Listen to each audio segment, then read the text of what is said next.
Hello mga kaibalag, gana mga lang nagkito, mangyawa na ta update para ta Gcash.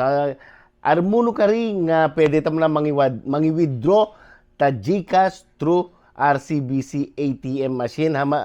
Napakabilam yun, nanuang laman nyo, ari mo na mawaki ATM card. How to withdraw Gcash via RBC? Amutam ka nung tudwan tagyo.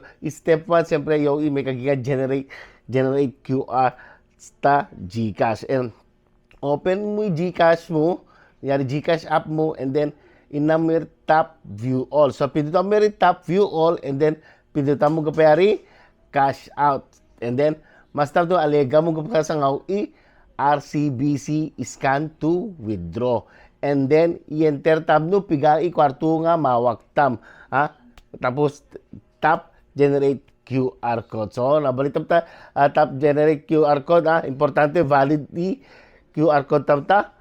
5 nga minutos naman. Dapat, gataw ta mismo ATM machine. Siyempre, nabalitam so kapag ta, nagganwa ta QR code nga. Siyempre, ma-withdraw ta nga kwarto na ta, RCBC ATM machine. So, anong na ta, may tam ta ATM machine and press enter.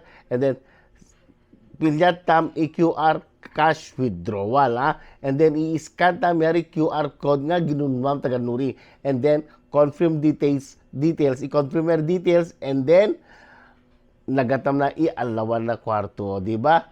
Usually gamay i-alawan na kwarto seconds na gamay after ma-valid na machine, ilawan na ATM machine yari kwarto.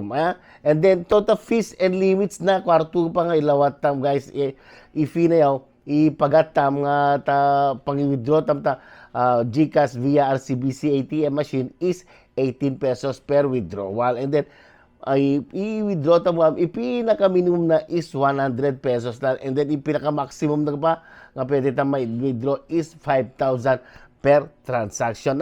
I-requirements na fully verified Gcash account, dapat igay sapat nga balance tam ta Gcash tam, siyempre mapagatam ta amount na yari, and then ta fees na. So pinaka-quick tip ka, aritam nga kataman nga magganwa ta QR code nga igatan ta mismo ta ATM machine, kasi 5 minutes na ito mavalid lang dito 5 minutes no, lalampas ka tari na mawawan ma-expire yari gaganwa tam.